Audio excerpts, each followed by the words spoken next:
Genghis Khan and his family and Oh, what cool. they did. Dude, they killed 10% of the population of Earth while he was alive. They killed so many people that they affected the carbon footprint of human beings on Earth. Joe Rogan has always had a knack for diving into topics that sit right on the edge of mystery, history, and speculation. But when news broke of the alleged discovery of Genghis Khan's tomb, even Rogan was left momentarily speechless.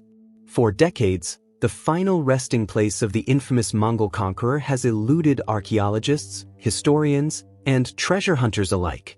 The man who once commanded the largest contiguous land empire in human history vanished from the world with no confirmed grave.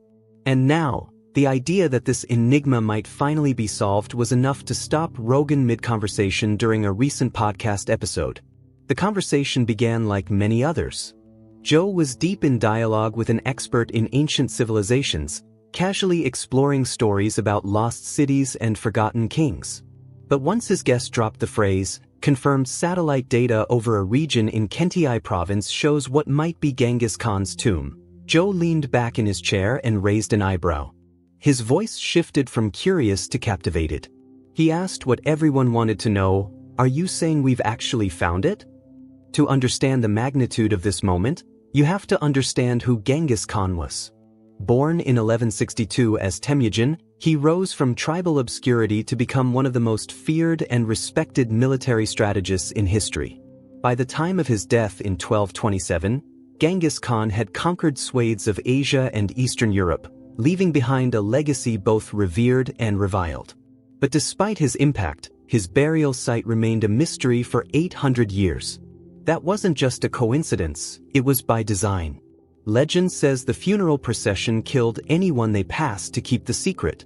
The soldiers who buried him rode horses over the grave to erase all traces. Streams were diverted to conceal the location. Then, those responsible for the burial were executed. It was secrecy wrapped in paranoia. Over the centuries, countless expeditions tried to uncover the tomb. From Soviet archaeologists in the early 20th century to modern tech-backed explorers using satellite imaging and ground-penetrating radar, many tried and all failed. That's what makes this recent discovery so astonishing. Joe's guest revealed that a private research team, using advanced LiDAR mapping, noticed an unnatural formation in the remote mountains of eastern Mongolia. Buried beneath centuries of earth, vegetation, and collapsed stonework appeared to be a large, symmetrical structure with subterranean chambers. The architecture, depth, and design pointed toward a royal burial ground. Joe Rogan was floored. He paused, looked around the studio, and said, "Do you realize what that would mean? We're talking about the grave of a man whose DNA is in an estimated 16 million people alive today. That's not just some old bones. That's a direct line to one of the most impactful lives ever lived." As the conversation unfolded, they discussed the ramifications. First, there's the cultural significance. For Mongolians, Genghis Khan isn't just a conqueror, he's a national hero. His tomb isn't just a historical relic, it's a sacred site. If the discovery is confirmed, how should it be treated? With reverence? As a museum? Should it be excavated at all? Rogan acknowledged this delicate balance. He mentioned how the Egyptian government has often wrestled with the same dilemma over pharaohs' tombs, between honoring the past and educating the future. Then there's the potential treasure. If this is truly Genghis Khan's tomb, it might contain artifacts of unimaginable value, items looted from across Asia, ancient manuscripts, weapons, gold, even early maps of the known world. But Rogan, ever the pragmatist, pointed out the darker side. If that tomb is loaded with gold and relics, there's going to be a race. Not just between archaeologists and historians, but governments, black market collectors, and probably even looters. It's going to be a mess. Joe also speculated on the possible impact on our understanding of history. What if there are scrolls buried with Genghis Khan that rewrite parts of the Mongol narrative? What if his tomb includes writings that show a more philosophical or even spiritual side to him? Historians have long debated whether Genghis was merely a ruthless warlord or a visionary uniting the East under law and trade.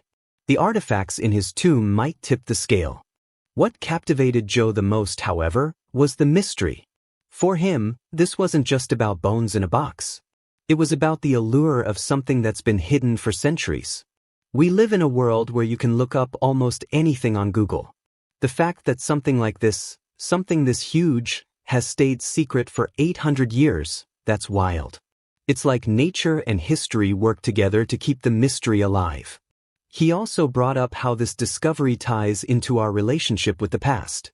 In a world obsessed with the future, AI, space travel, genetic engineering, something about finding Genghis Khan's tomb yanks us right back into the roots of human power, ambition, and mortality. You can conquer half the world, Joe said, but in the end, you still end up in a hole in the ground. There's something poetic about that. The conversation took an even more speculative turn when Joe asked about the possibility of DNA extraction. Imagine if they find his remains and sequence his genome, he mused. Would that change how we understand the spread of genetics across Eurasia? Could it unlock something about why his bloodline was so prolific?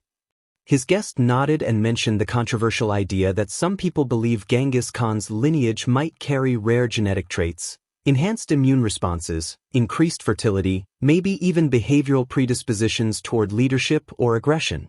It was wild speculation, but exactly the kind of thing Joe's audience eats up. Then came the part that sent a chill down everyone's spine. Joe asked, "What if there's a curse?" He referenced how many ancient tombs, especially in Egypt and China, are said to have been protected by curses to ward off intruders. Stories of mysterious deaths, strange illnesses, or catastrophic misfortunes often followed excavations. The guest laughed but didn't dismiss it entirely. Every great tomb has its myth. And if Genghis Khan's tomb is real, the myths will grow overnight. Rogan paused again, almost as if the weight of the moment caught up with him. We could be looking at one of the biggest archaeological discoveries of all time. Bigger than Tutankhamun. Bigger than the Terracotta Army. This is the final chapter in a story that's shaped continents. And it's just beginning to unfold. He also speculated about the geopolitical consequences. The tomb is reportedly located in a very remote region of Mongolia, but that hasn't stopped whispers of interest from powerful nations. If this becomes an international excavation, who gets to control it? Mongolia? UNESCO? Would China want to say, considering the historical overlap during the Yuan dynasty? Joe suggested that what happens next might not be decided by archaeologists but by diplomats. As they wrapped up the conversation, Joe couldn't help but go back to the human side of the story.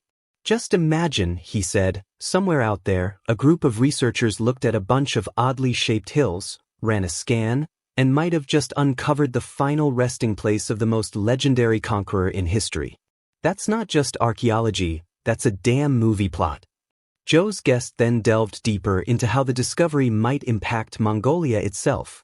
The country has long revered Genghis Khan not just as a founder of the Mongol Empire, but as a symbol of national identity and unity. His name is on currency, airports, monuments, and even vodka bottles. But his absence, his missing tomb, has always been part of the mystique. With this discovery, Mongolia might find itself at the center of global attention, with tourists, historians, and media outlets flooding in. Joe imagined a scenario where the remote Kentai Mountains become the next World Heritage hotspot, possibly turning a quiet, sacred region into a bustling tourist zone. That led to a discussion about how local Mongolian tribes might react. Many nomadic clans still practice traditional ways of life and hold deep spiritual connections to the land. If the tomb is where they suspect, it may lie in an area considered holy or off-limits. There could be protests, legal challenges, or spiritual resistance to any form of excavation.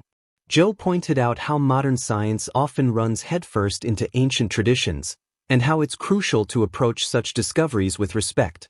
He said, "You can't just roll in with a bulldozer and a drone. This isn't just about data, it's about people's beliefs."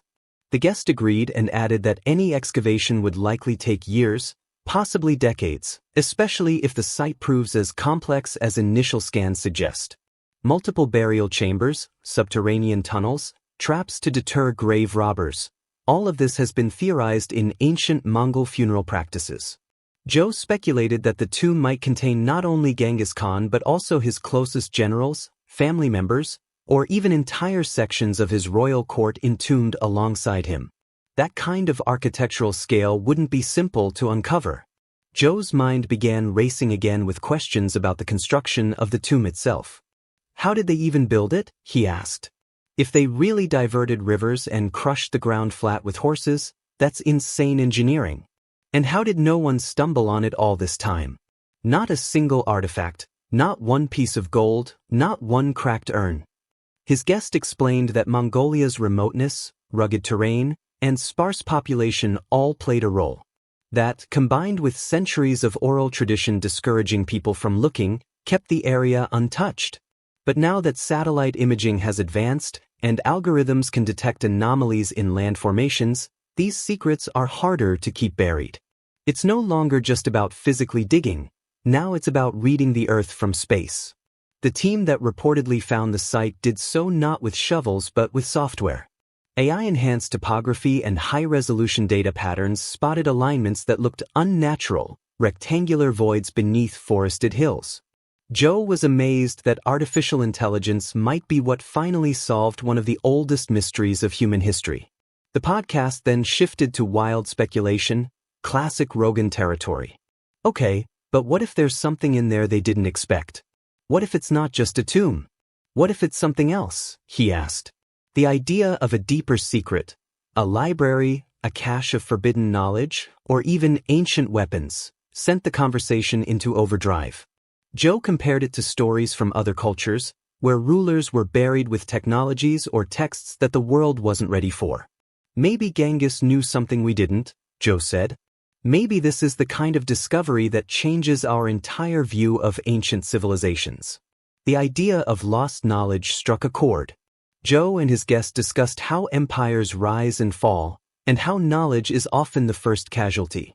What if inside that tomb are scrolls or inscriptions describing Mongol strategy, early contact with other cultures, or accounts of ancient conflicts never recorded in modern texts?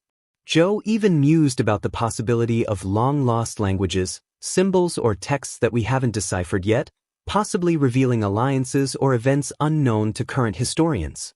Then the conversation turned to ethics. Should the tomb be opened at all? Some believe the tomb was meant to remain hidden forever and that disturbing it would violate the will of Genghis Khan and his descendants. Joe brought up examples like the Valley of the Kings in Egypt, where tombs were opened with the best of intentions but led to cultural backlash and debates over who owns the past.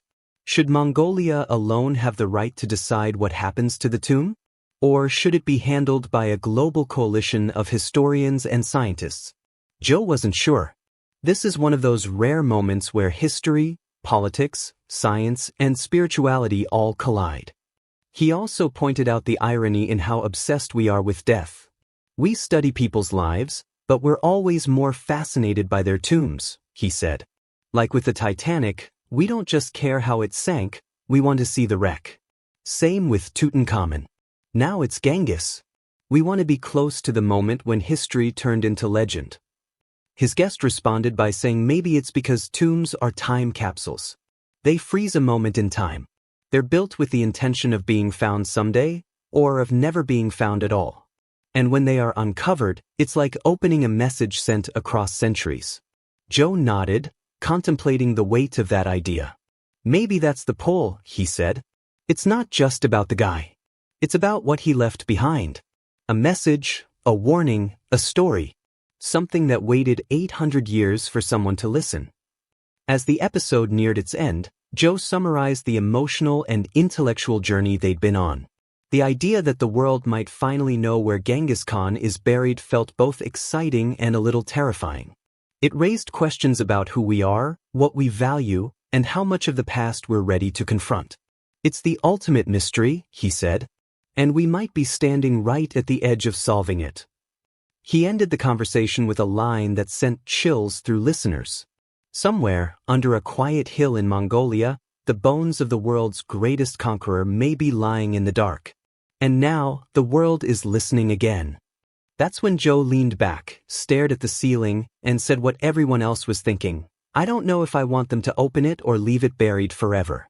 Either way, it's one hell of a story,